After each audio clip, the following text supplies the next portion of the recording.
কথা কি ভুল বললাম নাকি? কেন বললাম এত বড় কথা?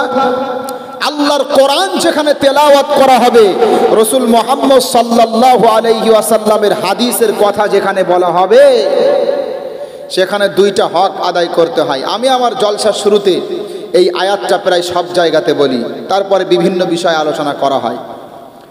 আল্লাহর কোরআন যেখানে তেলাওয়াত করা হবে, রাসূলের হাদিস যেখানে পড়া হবে, হে যুবক যুবতী যারা ঘোরাঘুরি করছেন তাদেরকে বলছি, মা বোনদের প্যান্ডেল নেই? আছে। তাহলে যুবকদের প্যান্ডেল আছে, যুবতীদেরও প্যান্ডেল আছে। আপনাদের যেমন প্যান্ডেল আছে, মা বোনদেরও প্যান্ডেল আছে। আমি সবাইকে উদ্দেশ্য করে বলছি, যারা মাইকের আওয়াজ শুনতে পাচ্ছেন শোনেন, আল্লাহ সুবহানাহু ওয়া তাআলা যিনি আমার সৃষ্টিকর্তা, যিনি আপনার সৃষ্টিকর্তা, তিনি বলছেন যেখানে কোরআনুল কারীমের তেলাওয়াত হবে সেখানে দুইটা হক আদায় করতে হবে। কয়টা হক বলেন? মহান আল্লাহ বলছেন, وَإِذَا قُرِئَ الْقُرْآنُ فَاسْتَمِعُوا لَهُ وَأَنصِتُوا لَعَلَّكُمْ تُرْحَمُونَ। বলেন আল্লাহু আকবার। সূরা আ'রাফ 9 নম্বর পারা 15 নম্বর পৃষ্ঠা 24 নম্বর রুকুর 204 নম্বর আয়াত।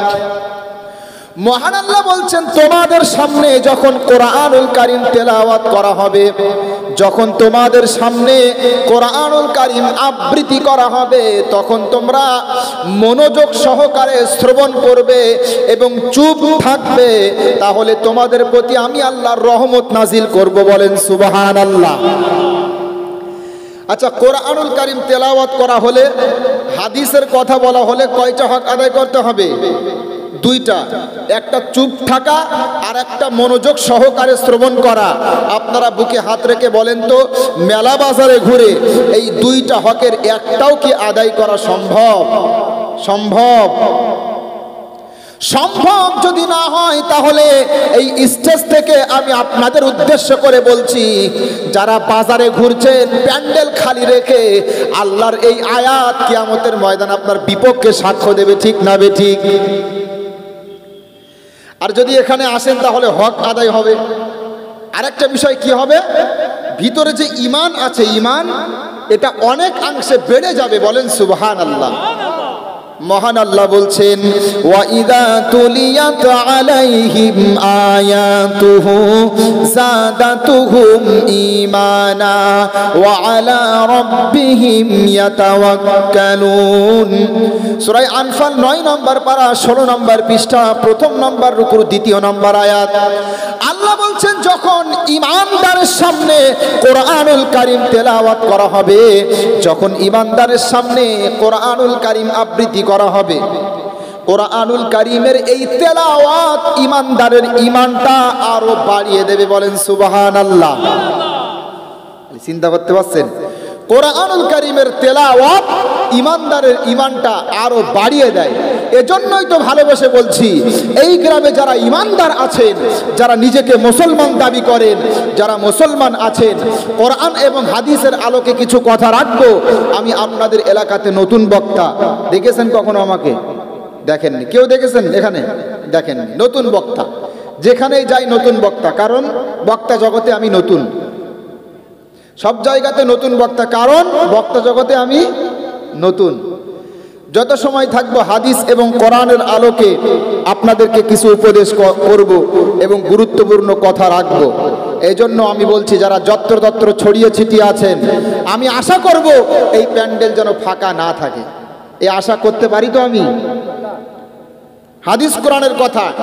আচ্ছা, বিষয়টা কি হবে আমি বিষয়টা বলে দিই, আর যারা বাইরে আছেন তারা এখানে এসে বসবেন। যদি মনে করেন যে আমার জন্য শোনার প্রয়োজন আছে, আর যদি মনে করেন যে না, এই আলোচনা আমার দরকার নেই, তাহলে আপনি আসতে হবে না। আপনার আলোচনার বিষয় হলো, আল্লাহ পাক কিছু বৈশিষ্ট্যের কথা এমন বলেছেন, যেই বৈশিষ্ট্য লালনকারী জান্নাতুল ফিরদাউসের অধিকারী হবে। বলেন সুবহানাল্লাহ।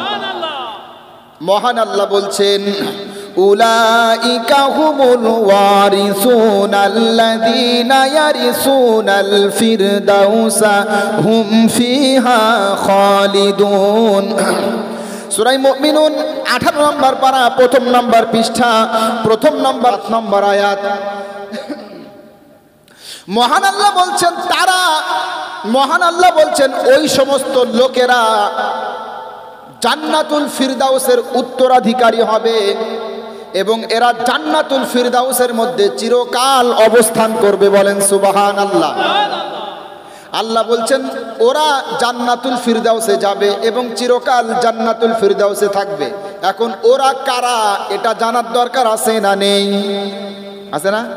আচ্ছা, জান্নাতুল ফিরদাউস পেতে চান তো আপনারা? কে কে জাহান্নামে যেতে চান দেখি হাত তোলেন দেখি। আছেন কেউ? আছেন? গত বছরে কোনো এক মাহফিলে আমি আলোচনা করতে করতে রাত, বেশি সময় না, রাত দিয়েছে রাত 2টা থেকে 4টা পর্যন্ত। কয়টা বলেন? রাত 2টা থেকে 4টা পর্যন্ত। বেশি রাত তো না, ঠিক না? যারা কমিটির ভাইরা আছে বিভিন্ন জায়গাতে, এদের কাছে রাত 2টা থেকে 4টা পর্যন্ত বেশি কিছু না। তার কারণ ফজরের নামাজ পড়া লাগে না। তো কি কথা ঠিক না বে ঠিক বলেন?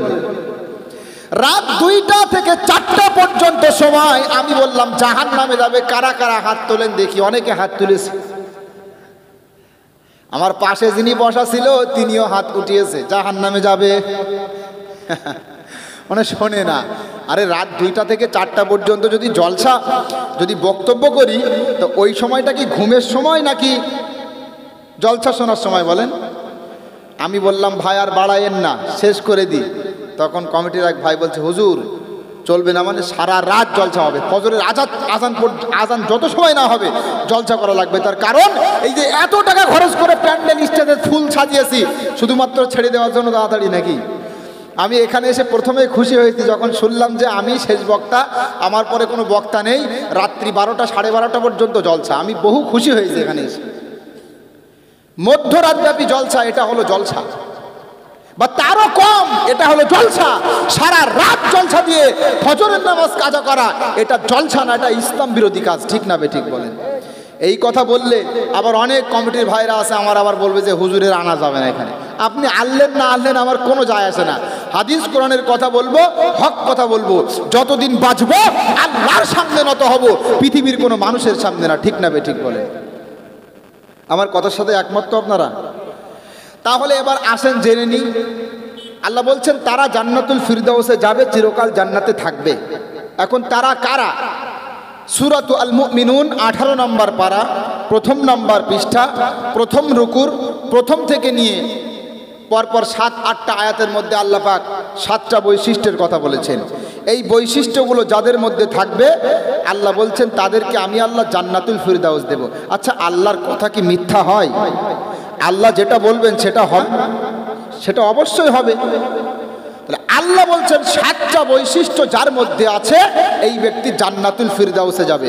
আপনারা সকলেই বলেন জান্নাতুল ফিরদাউস পেতে চান তো? আপনারা পেতে চান তো? যদি চান তাহলে অবশ্যই আলোচনাটা, যারা শোনেননি অবশ্যই আসবেন। আর যদি শুনে থাকেন আলোচনাটা, তারপরেও আমি আরেকবার আপনাদেরকে সতর্ক করিয়ে দিচ্ছি, আপনারা অবশ্যই এই বিষয়টা গুরুত্ব সহকারে শুনবেন। প্রথম বৈশিষ্ট্য যারা জান্নাতুল ফিরদাউসে যাবে তাদের প্রথম বৈশিষ্ট্য হলো, মহান আল্লাহ বলছেন কদ আফলাহাল মুমিনুনাল্লাযীনা হুম ফি সালাতিহিম খাশিউন। মহান আল্লাহ বলছেন সফল কাম হয়ে গেল ওই সকল ঈমানদারেরা, জান্নাতুল ফিরদাউস পাবে ওই সকল ঈমানদারেরা যারা তাদের নামাজের মধ্যে বিনয়ী, নামাজের মধ্যে খুশু প্রদান করে। আচ্ছা, নামাজের মধ্যে বিনয়ী তার মানে কি? তার মানে এই আয়াতের ব্যাখ্যা করতে গিয়ে তাফসিরে মারিফুল কোরআন দেখছিলাম এবং তাফসির ইবনে কাসির দেখছিলাম, নামাজের মধ্যে খুশু প্রদান করে তার মানে নামাজ যখন পড়বে আন্তরিক স্থিরতা থাকবে, দৈহিক স্থিরতা থাকবে। নামাজ পড়বে, নামাজের মধ্যে আল্লাহকে স্মরণ করবে, আল্লাহ ছাড়া অন্য কোনো কিছু কল্পনায় আনবে না। কিন্তু আমাদের মধ্যে অনেক নামাজি এমন আছে, নামাজ পড়ছে মসজিদে আর অন্তরটা থাকে হাটে ঘাটে বাজারে। আছে না নেই? আছে না? নামাজ পড়তে পড়তে হিসাব কষে, নামাজ পড়তে পড়তে অন্যান্য বিভিন্ন কল্পনা তার মাথার মধ্যে আনে। আছে না? একটা মাসআলা আমি আপনাদের সামনে বলি। কেউ যদি নামাজের মধ্যে ইচ্ছাকৃত অন্য কোনো কিছু নিয়ে কল্পনা করে, নামাজের মধ্যে ইচ্ছাকৃত অন্য কোনো বিষয় নিয়ে চিন্তা ভাবনা করে, তাহলে তার নামাজ হবে না। আর মনে করেন নামাজ পড়তে পড়তে অন্যদিকে মন চলে গেল,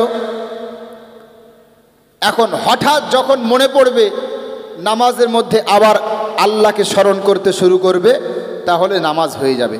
আর যদি নামাজ পড়তে পড়তে ইচ্ছাকৃত অন্য কোনো কিছু নিয়ে কল্পনা করে, তাহলে তার নামাজ হবে না। এজন্যই তো আল্লাহ বলছেন ঈমানদারের প্রথম নম্বর বৈশিষ্ট্য, যারা জান্নাতুল ফিরদাউস পেতে চায়, এদের প্রথম নম্বর বৈশিষ্ট্য হলো নামাজের মধ্যে খুশু প্রদান করবে। তার মানে নামাজের মধ্যে আল্লাহকে স্মরণ করবে, আল্লাহর জিকির করবে, আল্লাহর স্মরণ করবে, আল্লাহ ছাড়া কল্পনায় অন্য কিছু আনবে না। বলেন সুবহানাল্লাহ। আর খুশুর আরেকটা ব্যাখ্যা হলো নামাজের মধ্যে দৈহিক নড়াচড়া করবে না, মানে অনর্থক নড়াচড়া করবে না, কেবলা থেকে বুক ঘুরিয়ে নেবে না। আরে নামাজের মধ্যে অনেকে আছে অনর্থক নড়াচড়া করে। আমি আমার সামনে দেখেছি এক মুসল্লি, মনে করেন যে প্রথম কাতারে এক মুসল্লি নামাজ পড়ছে, এই পায়জামা বা লুঙ্গি এটা টাকনুর নিচে চলে এসছে। আরেক মুসল্লি এইভাবে পিছন দিক থেকে গুতা দিয়ে বলছে, আরে ভাই নামাজের মধ্যে উঠান উঠান, লুঙ্গি উঠান। নামাজ হবে? নামাজের মধ্যে যদি আওয়াজ দিয়ে বলে যে ভাই লুঙ্গিটা ওঠান, আর এইভাবে গুতা মারে পেছন দিক থেকে, হবে নামাজ? এই হলো অবস্থা আজকে মুসল্লিদের। আওয়াজটা একটু ক্লিয়ার আর করেন একটু, মানে কেন কষ্ট হয়ে যাবে। আমি বলতাম না, মাইকম্যান অবশ্যই প্রত্যেক মাইকম্যানকে ভালোবাসা দিয়ে কথাগুলো বলি, সমস্যা নেই, একটু চেষ্টা করবেন। আমি যাই হোক, তো যে কথা বলছিলাম, নামাজের মধ্যে যদি এইভাবে গুতা দিয়ে বলে যে নামাজ ভাই লুঙ্গি উঁচা করেন, লুঙ্গি ঠিক করেন, নামাজ হবে? হবে না। হ্যাঁ, এটা একটা সাধারণ বিষয় আপনাদের জানা থাকতে হবে। নামাজের মধ্যে আল্লাহর স্মরণ ছাড়া, নামাজের মধ্যে সূরা কিরাত ছাড়া অন্য কোনো বিষয় কল্পনায় আনা যাবে না। এখন নামাজের মধ্যে খুশু আমরা রাখতে চাই বা রাখা দরকার। আর অনেকেই বলে হুজুর নামাজ পড়ি বটে, কিন্তু নামাজের মধ্যে মন বসে না। এখন বসতে গেলে কি করব? নামাজ পড়ি কিন্তু নামাজের মধ্যে মন বসতে চায় না, অন্য কিছু কল্পনায় চলে আসে। তো এক্ষেত্রে কি করতে পারি? তো আমি আপনাদেরকে অতি সংক্ষেপে কয়েকটা কথা বলবো, যেগুলো ফলো করলে নামাজের মধ্যে মন বসবে ইনশাল্লাহ। এর মধ্যে প্রথম নম্বর হলো, যখন আপনারা নামাজ আদায় করবেন তখন একবার হলেও ভাববেন যে আল্লাহ সুবহানাহু ওয়া তাআলা আপনাকে দেখছেন। ঠিক না বেঠিক বলেন? আচ্ছা, আমরা যখন নামাজ পড়ি আল্লাহ আমাদের দেখে না দেখে না? বলেন, দেখে না? অবশ্যই দেখে। মুহাম্মদ সাল্লাল্লাহু আলাইহি ওয়াসাল্লাম তিনি বলেছেন, বুখারী শরীফের একটা হাদিস, বিখ্যাত হাদিস, হাদিসে জিবরিল নামে প্রসিদ্ধ। মুহাম্মদ সাল্লাল্লাহু আলাইহি ওয়াসাল্লাম বলছেন, আন তা'বুদাল্লাহা কাআন্নাকা তারাহু ফাইল্লাম তাকুন তারাহু ফাইন্নাহু ইয়ারাক। আল্লাহর রসুল বলছেন, যখন তুমি নামাজ আদায় করবে, যখন তুমি ইবাদত করবে, তখন মনে মনে কল্পনা করবে যেন তুমি আল্লাহকে দেখছো, যেন তুমি আল্লাহকে দেখে দেখে ইবাদত করছো।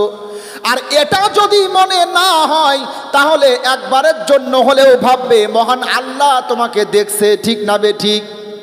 এখন বলেন তো, আমরা যদি নামাজে দাঁড়িয়ে ভাবি আর মনে মনে কল্পনা করি আমার রুকু, আমার সেজদা, আমার তেলাওয়াত, আমার দোয়া পাঠ সব কিছু মহান আল্লাহ পর্যবেক্ষণ করছেন, সব কিছু মহান আল্লাহ দেখছেন, তাহলে নামাজের মধ্যে মন বসবে না? বসবে না? বসবে না? অবশ্যই বসবে। এই মালিক যদি উপস্থিত থাকে, মালিক, মনে করেন আপনি জোনে গিয়েছেন, জোনে কর্মচারী হিসাবে, জোন বলে না আমাদের মাঠে খাটে যারা, জোনে গিয়েছেন, মনে করেন মালিক উপস্থিত আছে, তো মালিক উপস্থিত থাকাকালীন কর্মচারী বা জোন ফাঁকি দেয়? ফাঁকি দেয় না। কিন্তু মালিক যদি একটু দৃষ্টির আড়ালে চলে যায়, এই সময় অনেক কর্মচারী কি করবে? তারা ফাঁকি দেয়। মালিক যদি উপস্থিত থাকে, মালিকের উপস্থিতিতে আমরা ফাঁকি দেই না, তাহলে নামাজ পড়ার সময়ও ভাববেন আমরা আল্লাহর গোলাম। ঠিক না বেঠিক? ওয়ামা খালাকুতুল জিন্না ওয়াল ইনসা ইল্লা লিয়াবুদুন। সূরা জারিয়াত ২৭ নম্বর পারা ৩ নম্বর পৃষ্ঠা শেষ নম্বর রুকুর ৫৬ নম্বর আয়াত। মহান আল্লাহ বলছেন, আমি আল্লাহ মানুষ জাতি সৃষ্টি করেছি এবং আমি আল্লাহ জিন সম্প্রদায়কে সৃষ্টি করেছি শুধুমাত্র ইবাদত করার জন্য, গোলামি করার জন্য। তাহলে আমরা আল্লাহর গোলাম, আমরা আল্লাহর চাকর কথাকার।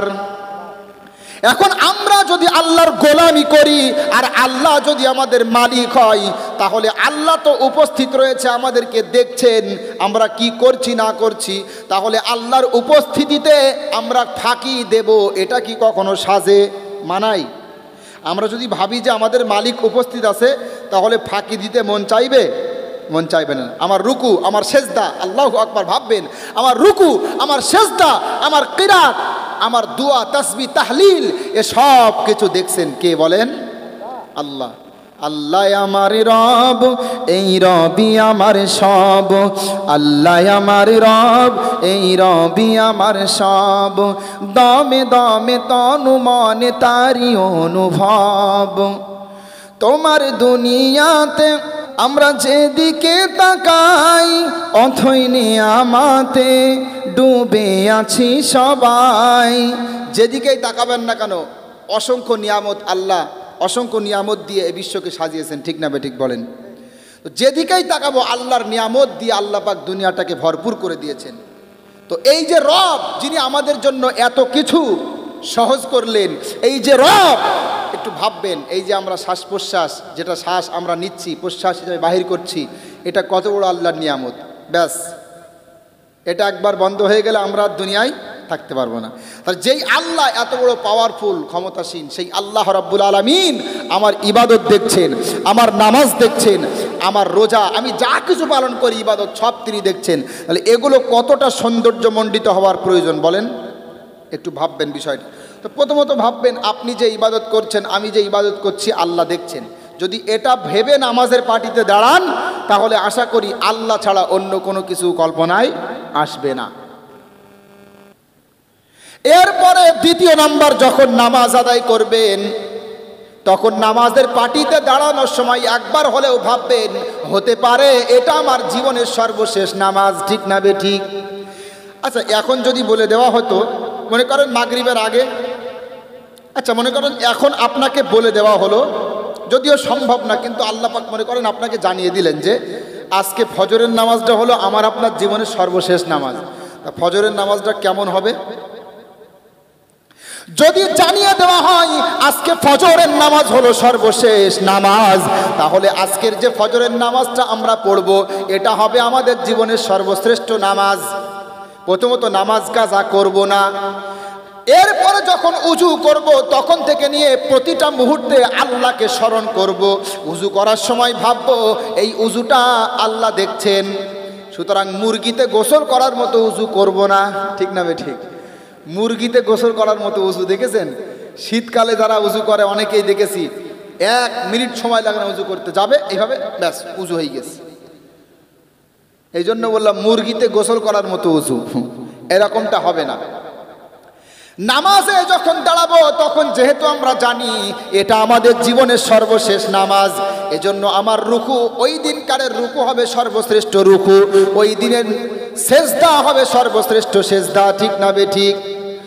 ওই দিনের নামাজ হবে সর্বশ্রেষ্ঠ নামাজ, লম্বা নামাজ, লম্বা কেরাত, লম্বা রুকু, লম্বা সেজদা, ঠিক না? এরকম সৌন্দর্যমণ্ডিত নামাজ হবে, কারণ এটা আমার জীবনের সর্বশেষ নামাজ।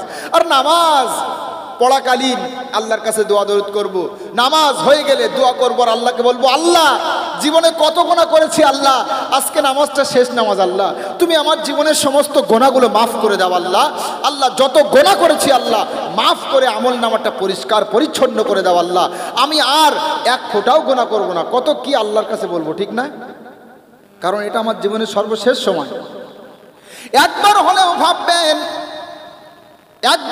ভাববেন, যদিও আল্লাহ আমাকে আপনাকে জানিয়ে দেবে না, কিন্তু একবার হলেও ভাববেন আগামীকাল যে ফজরের নামাজটা আমরা পড়ব, এই নামাজটা আমার জীবনের সর্বশেষ নামাজ হতে পারে না পারে না? কেমন করে ঘুমাও তুমি ফজর করে কাজা, এমনও তো হতে পারে জহরে জানাজা। ঠিক না ঠিক বলেন? ঠিক না? একবার হলেও ভাববেন হতে পারে এই ফজরের নামাজটা আমার জীবনের সর্বশেষ নামাজ, এরপরে আমার আর নামাজ পড়ার সুযোগ হবে না। এই রকম চিন্তা যদি থাকে তাহলে নামাজটা কত সুন্দর হবে, ঠিক না? কত সুন্দর নামাজ হবে, কত সুন্দর করে পড়বো। তো এরকম ভাববেন যে হতে পারে, এই যে যখন নামাজের পার্টিতে দাঁড়াবেন তখন ভাববেন যে হতে পারে এটা আমার জীবনের সর্বশেষ নামাজ। এরকম ভাবলে আশা করি নামাজটা অনেক সৌন্দর্যমণ্ডিত হবে। আচ্ছা, মৃত্যু আমার আপনার যে একটু পরেও হতে পারে, হতে পারে না? পারে না? পারে না? আচ্ছা, 5 মিনিট পরে যে আজরাইল আসবে এটা সম্ভব না? আগামীকাল সকাল পর্যন্ত কেউ বাঁচবো এমন কোনো গ্যারান্টি আছে নাকি? আমরা এখানে এসছি বাড়িতে ফিরবো এমন কোনো গ্যারান্টি আছে? এখানে এসেছি বাড়িতে ফিরবো এমন কোনো গ্যারান্টি যদি না থাকে,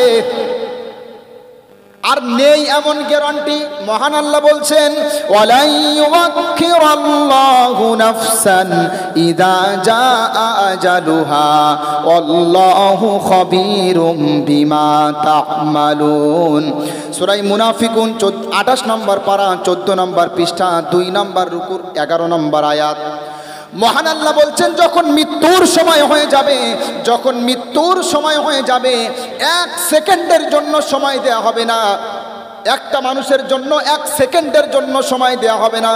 মৃত্যুর সময় হয়ে গেলে মৃত্যু হয়ে যাবে। তোমরা যা কিছু করছো আমি আল্লাহ সব কিছু সংরক্ষণ করি, সব কিছু সম্পর্কে অবগত আছি। বলেন সুবহানাল্লাহ। তাহলে মৃত্যু যখন তখন হতে পারে। আরে মুসলমান, নামাজের কথা বললে বলেন পরে পড়বো, রমজানের রোজা সামনে, অনেকেই বলবে যে না এই বছরে রাখতে পারছি না, তো কি হয়েছে, আগামী রমজান থেকে রাখবো। এবার তওবা করার কথা বললে বলে আগামী রমজান থেকে তওবা করব, আগামী শুক্রবার থেকে তওবা করব। আরে মুসলমান, একবার হলেও ভাববেন ভবিষ্যতের দোহাই দিয়ে আর ভবিষ্যৎকে পায়নি এমন অনেক বান্দা এই গ্রামেও কবরে ঘুমিয়ে আছে, ঠিক না? যাদেরও ওয়াদা ছিল সামনের রমজান থেকে তওবা করব, সামনের শুক্রবার থেকে তওবা করব, কিন্তু সামনের রমজান আসার আগে, সামনের শুক্রবার আসার আগেই তারা দুনিয়া থেকে বিদায় নিয়েছে, ঠিক না মুসলমান? তাহলে ভবিষ্যতের দোহাই দেওয়া যাবে? হঠাৎ আজরাইল পাঠাইয়া তোরে নিতে পারে তুলিয়া, কিসের আশায় রইলি রে মন মালিক রে ভুলিয়া, ও তুই মালিক রে ভুলিয়া, ও তুই মালিক রে ভুলিয়া। হঠাৎ আজরাইল পাঠাইয়া তোরে নিতে পারে তুলিয়া, কিসের আশায় রইলি রে মন মালিক রে ভুলিয়া, ও তুই মালিক রে ভুলিয়া। ধন সম্পদ পাইয়া হাতে করলি জমিদারি, ক্ষমতার অহংকারে করলি বাহাদুরি, ও তুই করলি বাহাদুরি। ও তোর রেশমি পোশাক সোনার আংটি, ও তোর রেশমি পোশাক সোনার আংটি, নিবে স্বজনেরা খুলিয়া, কিসের আশায় রইলি রে মন মালিক রে ভুলিয়া, ও তুই মালিক রে ভুলিয়া, ও তুই মালিক রে ভুলিয়া। হঠাৎ আজরাইল পাঠাইয়া তোরে নিতে পারে তুলিয়া, কিসের আশায় রইলি রে মন মালিক রে ভুলিয়া, ও তুই মালিক রে ভুলিয়া। ঠিক না বেঠিক? তাহলে মৃত্যু যখন হঠাৎ হয়ে যেতে পারে, মালাকুল মউত যখন হঠাৎ আসতে পারে, তাহলে প্রত্যেকটা নামাজ পড়ার সময়, প্রতিটি নামাজ পড়ার সময় আপনারা ভাববেন হতে পারে এটা আমার জীবনের সর্বশেষ নামাজ। ঠিক না বেঠিক? এটা যদি ভাবেন তাহলে আশা করি নামাজে মন বসবে। এগুলো ভাববেন তো ইনশাল্লাহ? তাহলে